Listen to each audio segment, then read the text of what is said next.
पाखंड से परे जिब्रान की एक कहानी है। वह कहते हैं, एक रात एक माँ और बेटी अचानक शोर के कारण जाग गईं। वे दोनों नींद में चलने वाले थे और जिस समय पड़ोस में अचानक शोर हुआ, वे दोनों बगीचे में टहल रहे थे, सो रहे थे। वे नींद में चलने वाले थे। सदमा लगा होगा क्योंकि नींद में बूढ़ी माँ बेटी से कह रही थी कि तुम्हारे कारण कुतिया, तुम्हारे कारण मेरी जवानी खो गई है। तुमने मुझे नष्ट कर दिया और अब तो घर में जो भी आता है वह तुम्हें ही देखता है, कोई मेरी ओर नहीं देखता। एक गहरी ईर्ष्या जो हर माँ को तब होती है जब बेटी जवान और खूबसूरत हो जाती है। ये हर माँ के साथ होता है, लेकिन यह अंदर ही अंदर होता है। और बेटी कह रही थी, तुम बूढ़े हो, तुम्हारी वजह से मैं जीवन का आनंद नहीं ले सकती। आप ही बाधा है, हर जगह तुम ही बाधा हो, रुकावट हो। मैं प्रेम नहीं कर सकता, मैं आनंद नहीं ले सकता।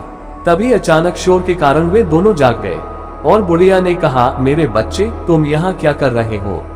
आपको सर्दी लग सकती है, अंदर आ जाए। और बेटी ने कहा, लेकिन आप यहाँ क्या कर रहे हैं? आपकी तबीयत ठीक नहीं थी और यह ठंडी रात है। आओ माँ, बिस्तर पर आओ। पहली चीज जो घटित हो रही थी वह चेतन से आ रही थी। अब वे फिर दिखावा कर रहे हैं, वे जागृत हो गए हैं। अब चेतन वापस चला गया है, चेतन अंदर आ गया है। अब वे पाखंडी हैं। तुम्हारा चेतन पाखंड है। अपनी यादों के प्रति सचमुच ईमानदार होने के लिए व्यक्ति को सचमुच कठिन प्रयास से गुजरना होगा और आपको सच्चा होना होगा, चाहे कुछ भी हो। आपको बिल्कुल सच्चा होना होगा। आपको जानना होगा कि आप वास्तव में अपने पिता के बारे में, अपनी माँ के बारे में, अपने भाई के बारे में, अपनी बहन के बारे में क्या सोचते हैं। और जो तुम्हारे पास अतीत में है उसे मिलाओ मत, बदलो मत, निखरो मत। जैसा है वैसा ही रहने दो। यदि ऐसा होता है तो पतंजलि कहते हैं, यह एक स्वतंत्रता होगी।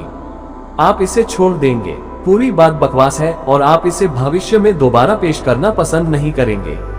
और तब तुम पाखंडी नहीं रहोगे, आप वास्तविक, सच्चे, ईमानदार होंगे। आप प्रामाणिक बन जाएंगे।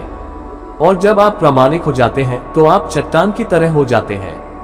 तुम्हें कुछ भी नहीं बदल सकता, कुछ भी भ्रम पैदा नहीं कर सकता।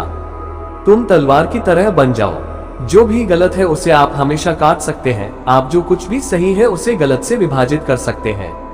और तब मन की स्पष्टता प्राप्त होती है।